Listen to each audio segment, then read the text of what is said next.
הפסוק ליום י"ט לחודש, תהילים ס"ב ט'.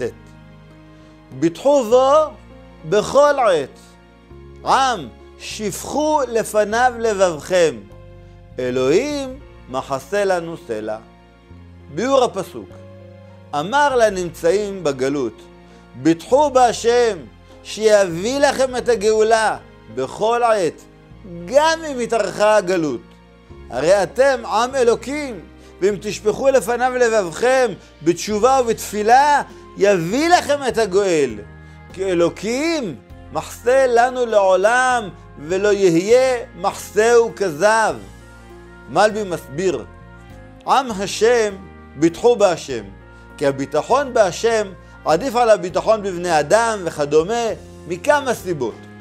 הסיבה האחת, שהבוטח בבן אדם בעת רעה לא יוכל להושיעו, אבל הבוטח בהשם יבטח בו בכל עת.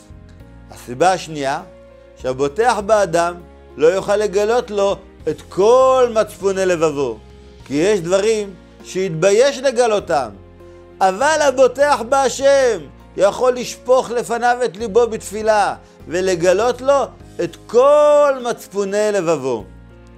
הסיבה השלישית, הבוטח באדם זה ביטחון בלב בלבד, אבל הבוטח בהשם ימצא בו מחסה בפועל ממש. למדנו אם כן שהביטחון בהשם הוא בכל זמן, בכל הלב ובפועל ממש.